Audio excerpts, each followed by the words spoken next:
નમસ્કાર મંતવ્ય ન્યૂઝમાં આપનું સ્વાગત છે। ઇન્ડિયા એટ 9 સાથે હું છું હિનલ। 164 વર્ષ પહેલા આવ્યું હતું ભારતનું પહેલું વચગાળાનું બજેટ। અત્યાર સુધીમાં એકવાર થયું હતું લીક। સીતારમણનું રેકોર્ડ નાણામંત્રી નિર્મલા સીતારમણ આજે કેન્દ્ર સરકારનું લોકસભા ચૂંટણી પૂર્વેનું અંતિમ અને વચગાળાનું બજેટ રજૂ કર્યું। આ તેમનું છઠ્ઠું બજેટ હતું। હવે સવાલ એ થાય છે કે આખરે આ વચગાળાનું બજેટ શું હોય છે અને આ સામાન્ય બજેટથી અલગ કેમ હોય છે। આવા અનેક સવાલોના જવાબો અને બજેટ બાબતે ફેક્ટ જાણીએ। વચગાળાનું બજેટ એક કામચલાઉ નાણાકીય બજેટ છે જે સરકાર દ્વારા તૈયાર કરવામાં આવે છે। આ બજેટ નવી સરકાર શાસન ન સંભાળે ત્યાં સુધી જ માન્ય રહેશે। જેમ કે આપણે બધા જાણીએ છીએ કે આ વર્ષે દેશમાં ચૂંટણી યોજાવાની છે, તેથી આ એક વચગાળાનું બજેટ હશે। વચગાળાનું બજેટ વાર્ષિક કે સામાન્ય બજેટથી અલગ હોય છે। તેમાં નાણાકીય વર્ષના શરૂઆતના મહિને કવર કરનારું એક નાનું બજેટ આપવામાં આવે છે। આ બજેટથી સરકાર પોતાની આવક અને ખર્ચની રૂપરેખા તૈયાર કરે છે, જેમાં તે ચૂંટણી પછી નવી સરકારની રચના થાય ત્યાં સુધી ચૂંટણી ખર્ચનું સરળતાથી સંચાલન કરી શકે। ભારતનું પ્રથમ બજેટ સ્કોટિશ અર્થશાસ્ત્રી જેમ્સ વિલ્સના દ્વારા રજૂ કરવામાં આવ્યું હતું। તેમણે ઈસ્ટ ઇન્ડિયા કંપની સાથે કામ કર્યું અને બ્રિટિશ શાસન દરમિયાન વર્ષ 1860માં તેમણે ભારતનું પ્રથમ બજેટ રજૂ કર્યું હતું અને જે વચગાળાનું બજેટ હતું। આઝાદી પછી વર્ષ 1947માં આર.કે. સન્મુખમ શેટ્ટીએ દેશનું પ્રથમ બજેટ રજૂ કર્યું હતું। આ બજેટમાં આજની અછત પર તેમજ સૌથી વધુ અનાજની અછત પર ધ્યાન આપવામાં આવ્યું હતું। આ સિવાય દેશ પર વધતી આયાત અને મોંઘવારીનું દબાણ પર મહત્વનો હતો। વર્ષ 2016 સુધી બજેટ ફેબ્રુઆરીના છેલ્લા દિવસે રજૂ કરવામાં આવતું હતું। તેમાં ફેરફાર કરી અને મોદી સરકારે 1 ફેબ્રુઆરીએ બજેટ લાવવાની તારીખ આપી હતી। ત્યારે નાણામંત્રી યશવંત સિન્હાએ ગુલામીની નિશાનીનો અંત લાવવા માટે વર્ષ 2001માં પ્રથમ વખત બજેટના સમયમાં ફેરફાર કર્યો હતો। અગાઉ તે સાંજે 5 વાગ્યે રજૂ કરવામાં આવતું હતું, કારણ કે જ્યારે ભારતમાં સાંજે 5 વાગ્યા હતા ત્યારે બ્રિટિશમાં સવારનો સમય હોય છે। આથી તેમની સુવિધા માટે બજેટ સાંજે રજૂ કરવામાં આવતું હતું। યશવંત સિન્હા તે બદલી અને ભારતીય અનુકૂળતા મુજબ કર્યું હતું। નિર્મલા સીતારમણના નામે બજેટ સંબંધિત કેટલાક રેકોર્ડ પણ નોંધાઈ ચૂક્યા છે। ભારતના ઇતિહાસમાં વર્ષ 2020માં સૌથી લાંબુ બજેટ ભાષણ આપવાનો રેકોર્ડ તેમના નામે છે। તે વર્ષે નિર્મલા સીતારમણે 2 કલાક અને 42 મિનિટ સુધી બજેટમાં ભાષણ આપ્યું હતું। આ રીતે તેણે પોતાનો 1 વર્ષ જૂનો રેકોર્ડ તોડ્યો હતો। 2019માં તેમણે 2 કલાક અને 7 મિનિટનું રેકોર્ડ બજેટ ભાષણનું આપ્યું હતું। જો કે શબ્દોની દ્રષ્ટિએ તે પૂર્વ નાણામંત્રી મનમોહન સિંહ કરતા ઓછો હતો। સીતારમણે 2019માં નાણામંત્રી તરીકે જ્યારે પોતાનું પ્રથમ બજેટ રજૂ કર્યું ત્યારે તેમણે બ્રીફકેસની દાયકાઓ સુધી પ્રથાનો અંત લાવ્યો હતો। નિર્મલા સીતારમણ ખાતાવહીના રૂપમાં બજેટ લાવ્યા હતા અને ત્યાંથી બજેટ ફક્ત લાલ કપડાની ખાતાવહીમાં જ આવે છે, જેના પર રાષ્ટ્રીય પ્રતીક રહે છે। ભારતીય પરંપરામાં કોઈ પણ શુભ કાર્યની શરૂઆત મીઠું મોઢું કરવાની પ્રથા છે। વર્ષો જૂની પ્રથા પ્રમાણે કેન્દ્ર સરકારના નાણાં મંત્રાલયમાં હલવા સેરેમની સાથે બજેટ તૈયાર કરવાની શરૂઆત કરવામાં આવે છે। તેમજ બજેટ અંગેની કોઈ માહિતી લીક ન થાય તેમજ ગુપ્તતા જળવાઈ રહે તે માટે બજેટ સાથે જોડાયેલા દરેક અધિકારીઓ જ્યાં સુધી નાણામંત્રી બજેટ રજૂ ન કરે ત્યાં સુધી નાણાં મંત્રાલયમાં જ રહે છે। ભૂતપૂર્વ વડાપ્રધાન મોરારજી દેસાઈના નામે આ રેકોર્ડ છે। સ્વતંત્ર ભારતના ઇતિહાસમાં કુલ 38 નાણામંત્રી રહ્યા છે। આઝાદી પછી ઇતિહાસમાં ઘણા ઓછા એવા નાણામંત્રી છે જેમને 5 બજેટ રજૂ કરવાની તક મળી હોય। આ યાદીએ નિર્મલા સીતારમણનું નામ સામેલ છે। આ ઉપરાંત મનમોહન સિંહ, અરુણ જેટલી, પી ચિદમ્બરમ અને યશવંત સિન્હા જેવા એકમાત્ર એવા નાણામંત્રી છે જેમણે 5 વખત બજેટ રજૂ કર્યું છે। તેમજ 6 બજેટ રજૂ કરનાર મંત્રીમાં મોરારજી દેસાઈનું નામ મોખરે હતું। મોરારજી દેસાઈએ 5 વર્ષ પૂર્ણ બજેટ અને 1 વચગાળાનું બજેટ રજૂ કર્યું હતું અને આ વર્ષે બજેટ રજૂ કરતાની સાથે જ નિર્મલા સીતારમણ મોરારજી દેસાઈની બરાબરીએ આવી જશે। ત્યારથી નિર્મલા સીતારમણ સતત નાણાં મંત્રાલય સંભાળી રહી છે અને મોદી સરકારના તમામ બજેટ રજૂ કરી રહી છે। 2019 પછી તેમણે 2020, 21, 22 અને 23માં બજેટ રજૂ કર્યું છે। હવે આ વર્ષે તે પોતાનું છઠ્ઠું બજેટ રજૂ કરશે। આ ચૂંટણી વર્ષ હોવાથી આ વર્ષનું બજેટ વચગાળાનું રહેશે। આ સાથે જ અને આ રીતે નિર્મલા સીતારમણ પ્રથમ વખત વચગાળાનું બજેટ રજૂ કરશે। આ સાથે ઇતિહાસ રચાશે કે પહેલીવાર કોઈ મહિલાએ વચગાળાનું બજેટ રજૂ કર્યું હોય। જો કે બજેટને લઈ અને ઘણી સાવધાની અને ગુપ્તતા રાખવામાં આવે છે, પરંતુ વર્ષ 1950માં તત્કાલીન નાણામંત્રી જોન મથાઈના કાર્યકાળ દરમિયાન બજેટની માહિતી લીક થઈ હતી। આ પછી વર્ષ 1980માં બજેટ પ્રિન્ટિંગ મશીનનો રાષ્ટ્રપતિ ભવનમાંથી હટાવી અને મિન્ડો રોડ ઉપર ખસેડવામાં આવ્યા હતા। બ્યુરો રિપોર્ટ, મંતવ્ય ન્યૂઝ। નવી સંસદમાં મોદી સરકાર 2.0નું અંતિમ બજેટ રજૂ કરવામાં આવ્યું છે। નાણામંત્રી નિર્મલા સીતારમણે પોતાનું કાર્યકાળનું છઠ્ઠું બજેટ રજૂ કર્યું છે, તો વચગાળાના બજેટ પર વડાપ્રધાન નરેન્દ્ર મોદીએ પોતાની પ્રતિક્રિયા આપી હતી અને કહ્યું કે આ બજેટથી યુવા, ગરીબ, મહિલા, ખેડૂત તમામને સશક્ત કરશે। પીએમ મોદીએ કહ્યું કે આ દેશના ભવિષ્ય નિર્માણનું બજેટ છે। આ વિકસિત ભારત માટે સમર્પિત બજેટ છે। આ બજેટમાં યુવા ભારતના યુવા આકાંક્ષાનું પણ પ્રતિબિંબ છે. તો શાનદાર બજેટ માટે નાણામંત્રીને શુભેચ્છા પાઠવતા પીએમ મોદીએ કહ્યું કે યુવા, મહિલા અને ખેડૂતોને સશક્ત બનાવીશું. સ્ટાર્ટઅપ્સને મળનારી છૂટની પણ જાહેરાત કરવામાં આવી છે. આ મજબૂત ભવિષ્યની ગેરંટી છે. बजट इंटरिम बजट तो है ही, लेकिन ये बजट इंक्लूसिव और इनोवेटिव बजट है. इस बजट में कंटिन्यूटी का कॉन्फिडेंस है. ये बजट विकसित भारत के 4 स्तंभ युवा, गरीब, महिला और किसान सभी को एम्पावर करेगा. निर्मला जी का ये बजट देश के भविष्य के निर्माण का बजट है. इस बजट में 2047 के विकसित भारत की नींव को मजबूत करने की વડાપ્રધાન અને ક્રાઉન પ્રિન્સ મોહમ્મદ બિન સલમાનના નેતૃત્વ હેઠળ સાઉદી અરેબિયા તેની રૂઢિચુસ્ત ઇસ્લામિક છબી બદલવા માટે તેમજ વધુ પ્રવાસીઓ અને હાજીઓને આકર્ષવા માટે સાઉદી અરેબિયાએ મક્કાની ગ્રાન્ડ મસ્જિદ અને મદીનામાં પયગંબરની મસ્જિદમાં નિકાહ કરવાની મંજૂરી આપી છે. તો ઓઇલ પરની નિર્ભરતા ઘટાડવા માટે સાઉદી અરેબિયાએ એક નવો રસ્તો અપનાવ્યો છે. ક્રાઉન પ્રિન્સના નેતૃત્વમાં સાઉદી અરેબિયા વૈશ્વિક જરૂરિયાતો અને ભવિષ્યને ધ્યાનમાં રાખીને સંસ્કૃતિ, પર્યટન અને ફેશનના ક્ષેત્રોમાં પોતાનો વિકાસ કરી પોતાની અલગ ઓળખ બનાવવાનો તે સાઉદી અરેબિયા પ્રયાસ કરી રહ્યું છે. સાઉદી અરેબિયાના હજ અને ઉમરા મંત્રાલયે જાહેરાત કરી છે કે હવે ઇસ્લામના 2 પવિત્ર સ્થળો મક્કાની ગ્રાન્ડ મસ્જિદ અને મદીનાના પયગંબર મસ્જિદમાં નિકાહ કરી શકાય છે. તો સાઉદી અરેબિયાનું આ પગલું હાજીઓ અને પ્રવાસીઓના અનુભવોને શ્રેષ્ઠ બનાવવાની પહેલનો એક ભાગ છે. સરકારી નિરીક્ષકોનું કહેવું છે કે સરકારની આ પહેલ આ ક્ષેત્રમાં નિકાહ સંબંધિત કંપનીઓને વધુ તક આપશે. યુક્રેન અને રશિયા વચ્ચે ચાલી રહેલા યુદ્ધ દરમિયાન એવા સમાચાર સામે આવી રહ્યા છે કે યુક્રેનમાં બળવો થવાનો છે. રાષ્ટ્રપતિ વોલોદિમીર ઝેલેન્સ્કીના ટોપના જનરલ તેમની સામે બળવો કરી રહ્યા છે. થોડા દિવસો પહેલા ઝેલેન્સ્કીએ પ્રથમ વખત તેની આવકની વિગતો જાહેર કરી હતી. ત્યારબાદ રાષ્ટ્રપતિએ યુક્રેનમાં ભ્રષ્ટાચાર વિરુદ્ધ મોટું અભિયાન શરૂ કર્યું હતું અને તેમણે કહ્યું કે આનાથી દેશમાં પારદર્શિતા વધશે અને ભ્રષ્ટાચાર પર અંકુશ લાવવામાં મદદ મળશે. તો વોલોદિમીર ઝેલેન્સ્કીએ પોતાના જનરલ જેન વેલેરી ઝાલુન્જીનીને તેમના પદ પરથી હટી જવાની સૂચના આપી છે, પરંતુ તેમણે આમ કરવાની સ્પષ્ટ ના પાડી દીધી. જ્યારે રાષ્ટ્રપતિએ પણ ધમકી આપી હતી કે જો તેઓ પદ છોડશે નહીં તો તેમને બરતરફ કરી દેવામાં આવશે. આપણે જણાવી દઈએ કે ઝાલુન્જી યુક્રેનમાં ખૂબ જ પ્રખ્યાત છે અને તેઓ લાંબા સમયથી યુક્રેનિયન આર્મીમાં જનરલના પદ પર છે. માહિતી મુજબ આ પહેલા પણ ઝેલેન્સ્કીએ પોતાના સેનાના જનરલનું રાજીનામું લઈ લીધું હતું.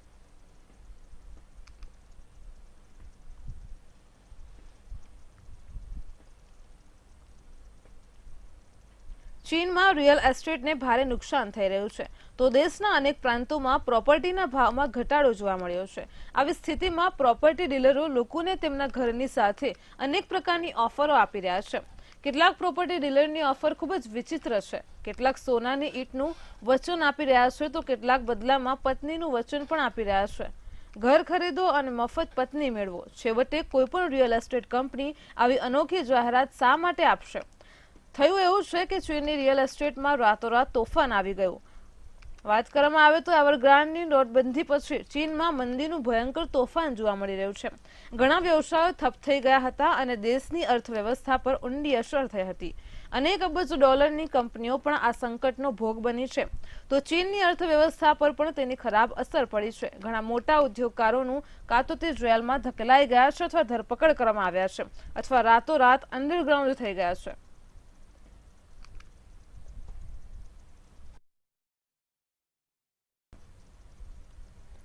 ઇઝરાયેલે ગાઝા પટ્ટી કરેલા જોરદાર હુમલામાં 150થી વધુના મોત થયા છે અને 31ને ઈજા થઈ છે, એમ ગાઝાના આરોગ્ય મંત્રાલયે જણાવ્યું હતું. આ હુમલાના પગલે ઇઝરાયેલ હમાસ યુદ્ધના પગલે મૃત્યુ પામેલા પેલેસ્ટાઇનીઓને આંકડો 27,000ને વટાવી ગયો છે. મૃત્યુ પામેલાઓમાં મોટાભાગના સ્ત્રી અને બાળકોની સંખ્યા વધારે છે. ઇઝરાયેલના લશ્કરે દાવો કર્યો છે કે તેમણે હમાસના 15 આતંકવાદીઓને મારી નાખ્યા છે. એક સ્કૂલમાં હમાસના આતંકવાદી માળખાને ધ્વસ્ત કરી નાખ્યું હતું.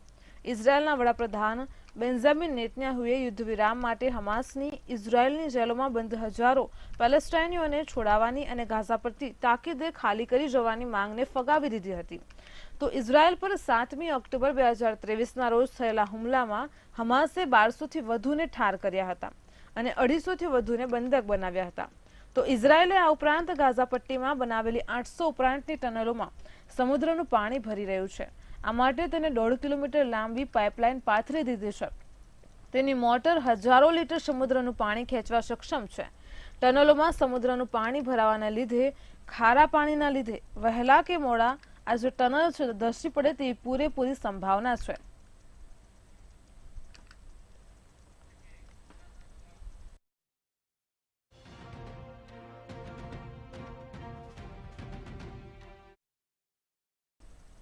ગુજરાતના નવા ગૃહ સચિવ બન્યા છે પંકજ જોશી, જેને લઈને બ્રેકિંગ ન્યૂઝ સામે આવી રહ્યા છે. તો હાલ તો ગુજરાતમાં નવા ગૃહ સચિવ પંકજ જોશી બન્યા છે. તેમની નિયુક્તિ થઈ છે. રાજ્યના સિનિયર આઈએએસ અધિકારીઓમાં ફેરફારો થયા છે. 1 ડઝનથી પણ વધુ અધિકારીઓની બદલી થઈ છે.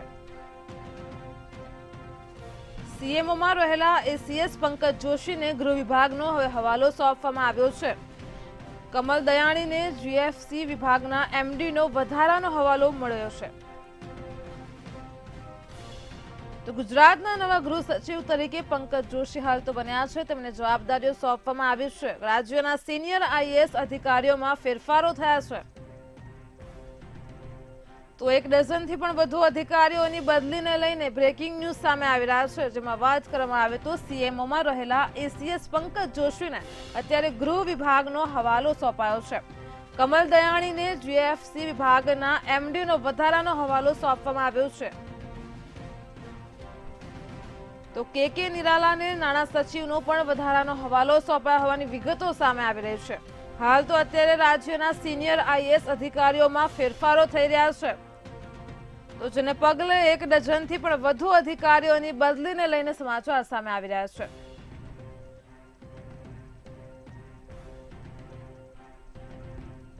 તો વાત કરવામાં આવે કમલ દયાણીની કે જેમને જીએસએફસી વિભાગના એમડીનો વધારાનો હવાલો સોંપવામાં આવ્યો છે. તો સાથે સાથે અત્યારે જે વિગતો સામે આવી રહી છે, ગુજરાતના નવા ગૃહ સચિવ પંકજ જોશી બન્યા છે. રાજ્યના સિનિયર આઈએએસ અધિકારીઓમાં ફેરફારો થઈ રહ્યા છે. 1 ડઝનથી પણ વધુ અધિકારીઓની બદલી થઈ હોવાની વિગતો સામે આવી રહી છે. તો સીએમઓમાં રહેલા એસીએસ પંકજ જોશીને ગૃહ વિભાગનો હવાલો સોંપવામાં આવ્યો છે. કમલ દયાણીને જીએસએફસી વિભાગના એમડીનો વધારાનો હવાલો સોંપવામાં આવ્યો છે. તો કે નિરાલાને નાણાં સચિવનો હવાલો સોંપાયો છે. તો હાલ અત્યારે સિનિયર આઈએએસ અધિકારીઓમાં ફેરફારો થઈ રહ્યા છે. રાજ્યમાં જેવી રીતે 1 ડઝનથી પણ વધુ અધિકારીઓની બદલીને લઈને વિગતો સામે આવી રહી છે. ચાઇનીઝ એપ ટિકટોક સામે અમેરિકામાં હજારો માતા પિતા એકજૂટ થઈ ગયા છે. બાળકોના માનસિક સ્વાસ્થ્ય પર આ એપની પ્રતિકૂળ અસરો અંગે 5000થી વધુ માતા પિતાએ ટિકટોક સામે કેસ દાખલ કરી દીધો છે. તો ટિકટોક એપ એક સમયે અમેરિકામાં તેના મનોરંજક કન્ટેન્ટ માટે ખૂબ જ લોકપ્રિય હતી. ઉલ્લેખનીય છે કે આ એપ ભારતમાં પ્રતિબંધિત છે. આ મામલે ઘણા માતા પિતાએ ટિકટોકને ડિજિટલ યુગના તંબાકુ કરતાં પણ વધુ ખતરનાક નશો ગણાવ્યો છે. આ એપને ટીનેજરોના માનસિક સ્વાસ્થ્ય પર માઠી અસર માટે જવાબદાર ગણાવાઈ રહી છે. હવે તેની સામે તપાસ શરૂ થઈ ચૂકી છે. તો ટિકટોક સામે કાનૂની કાર્યવાહીની શરૂઆત ક્લાઇમસેરો ઈઓના નેતૃત્વમાં થઈ હતી, જે હવે આગળ વધતી જઈ રહી છે. હજારો માતા પિતા ચીનની માલિકી હેઠળની દિગ્ગજ કંપની સામે કાર્યવાહીની માંગ કરી રહ્યા છે.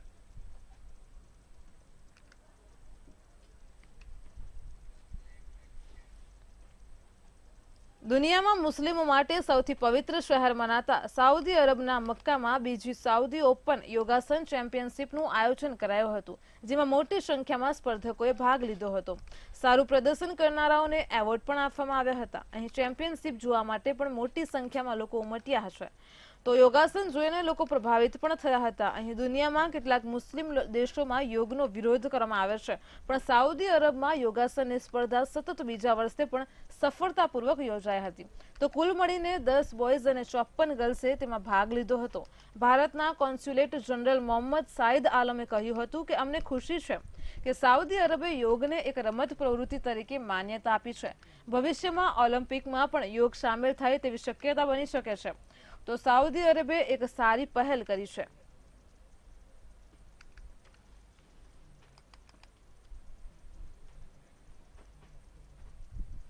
લેહ લદ્દાખના દુર્ગમ પર્વતીય વિસ્તારમાં ચીની સેનાના નાપાક ઇરાદાઓ ફરી એક વખત સામે આવ્યા છે.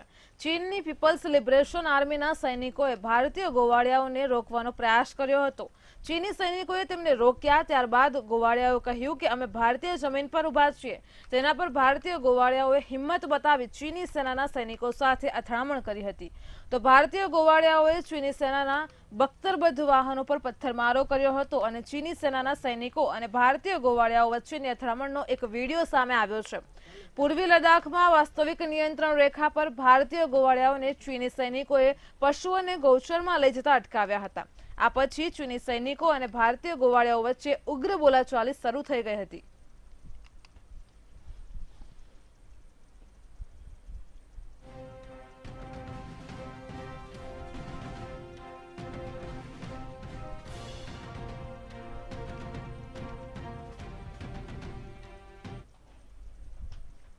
આજે કેન્દ્રીય નાણામંત્રી નિર્મલા સીતારમણ લોકસભા ચૂંટણી પહેલા નરેન્દ્ર મોદી સરકારનું છેલ્લું અને વચગાળાનું બજેટ રજૂ કર્યું છે. આ બજેટમાં મજૂર વર્ગથી લઈને ઉદ્યોગપતિઓને અસર કરતું હોય છે.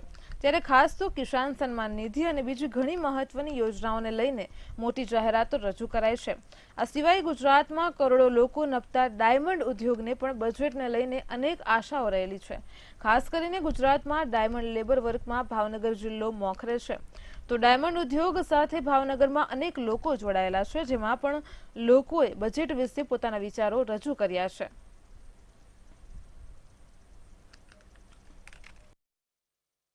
કેન્દ્ર સરકારનું છેલ્લું બજેટ 2024-25નું જ્યારે રજૂ થવાનું છે ત્યારે કહી શકાય કે ખાસ કરીને આ બજેટ ઉપર સૌ કોઈની નજર રહેશે. કારણ કે હવે પછી સીધી ચૂંટણી જાહેર થશે એટલે બજેટને લઈને ઘણા લોકોની ઘણી બધી માંગણી હોય છે. ત્યારે કહી શકાય કે ગુજરાતનું હાડ સમાન બિઝનેસ એટલે કે ડાયમંડ ઉદ્યોગ, જેની અંદર સુરત પછી ભાવનગરનું નામ આવે છે. ત્યારે લાંબા સમયથી ડાયમંડ ઇન્ડસ્ટ્રીઝના લોકોની અનેક માંગો છે. ત્યારે આ બજેટની અંદર પણ તેની શું માંગ છે, આ બજેટની અંદર શું આશા ભાવનગરના જે હીરાના વેપારીઓ છે તે રાખીને બેઠા છે, કઈ કઈ બજેટની અંદર પોતાની માંગણી છે તે આજે આપણે જાણશું. સૌ પ્રથમ આપને પૂછવા માંગીશ કે બજેટની અંદર આપ શું ઈચ્છી રહ્યા છો અને શું બજેટની અંદર માંગ તમારી છે? ડાયમંડ ઇન્ડસ્ટ્રીઝ લાખો લોકોને રોજગારી આપે છે, જ્યારે છેલ્લા ઘણા સમયથી માર્કેટમાં ભયંકર મંદીનો માહોલ છે. તો આવનારા બજેટમાં સરકાર ઇમ્પોર્ટ ડ્યુટી અને એક્સપોર્ટ ડ્યુટી ઘટાડે તો ડાયમંડ માર્કેટને સારો એવો લાભ મળે એમ છે અને માર્કેટમાં થોડો પ્રાણ પુરાઈ શકે તેમ છે.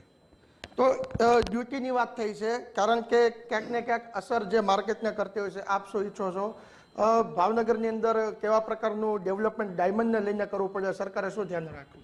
ભાવનગરની અંદર ઘણા સમયથી જેમ્સ એન્ડ જ્વેલરી પાર્કનું વાત ચર્ચા થાય છે, પણ હજી સુધીમાં 25 વર્ષથી વાત પછી કાંઈ થયું નથી.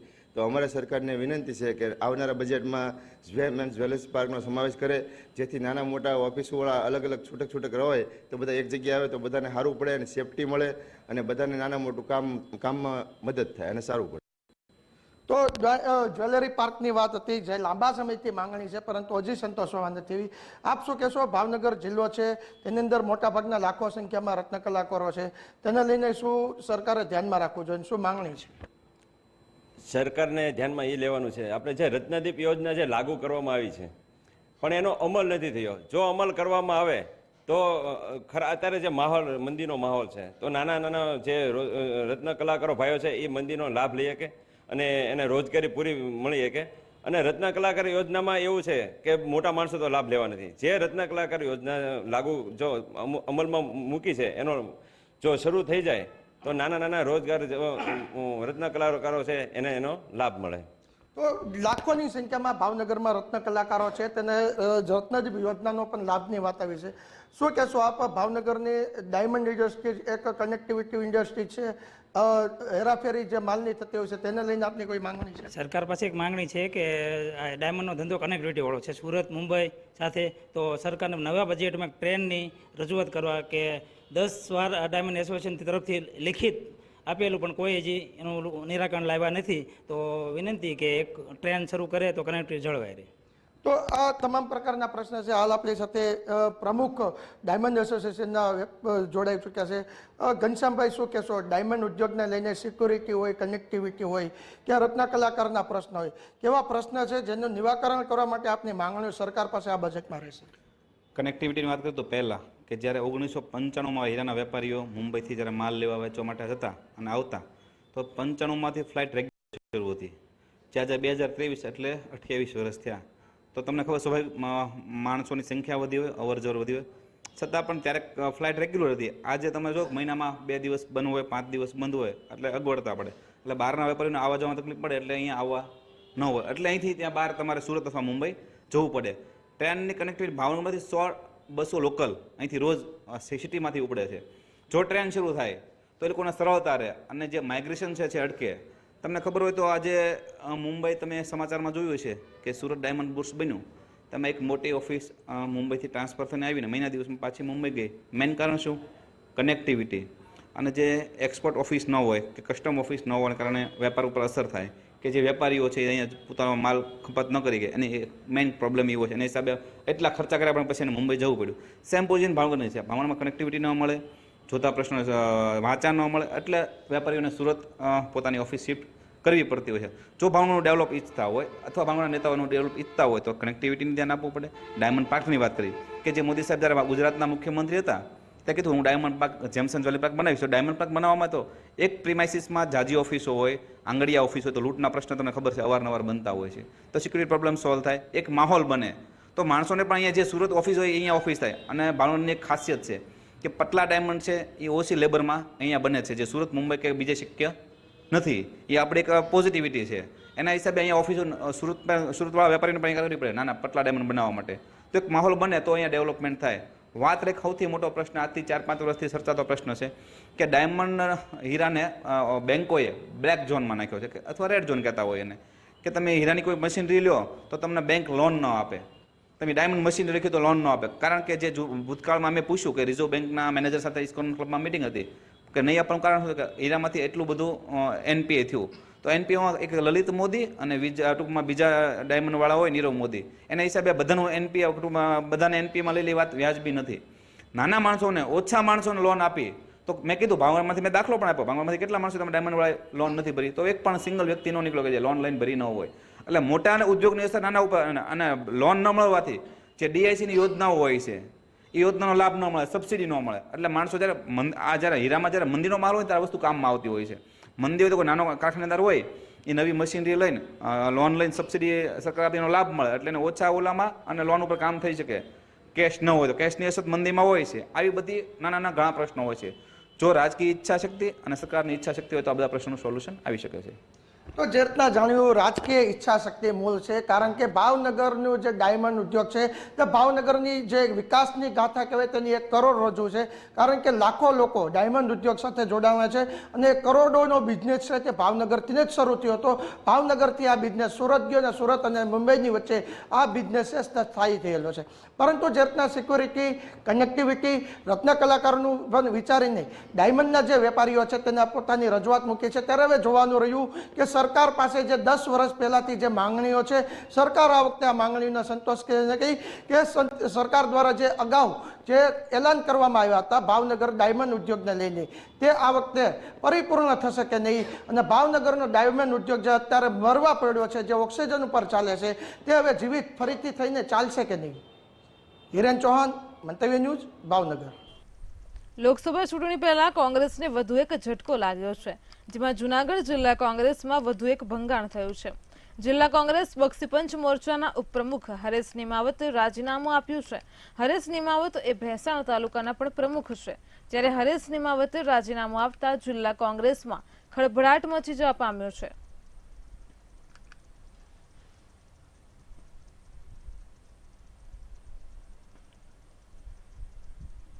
સુરત મહાનગરપાલિકાની મગોબ કચેરીમાં ચોરી થઈ હોવાની ઘટના સામે આવી છે. અહીં મગોબ કચેરીમાં તસ્કરો તાળું તોડીને કચેરીમાંથી કોમ્પ્યુટર, પ્રિન્ટર, કેમેરા સહિતની ચોરી કરીને નાસી છૂટ્યા હતા. પરંતુ પાલિકાના જરૂરી દસ્તાવેજો સાથેના રેકોર્ડ જે કોમ્પ્યુટરમાં હતા તેની જ ચોરી થઈ હોવાનું સામે આવ્યું છે. આ ઘટનાના સમગ્ર મામલે ચોરી કરનારને પકડવા પોલીસે તપાસના ચક્રો ગતિમાન કર્યા છે.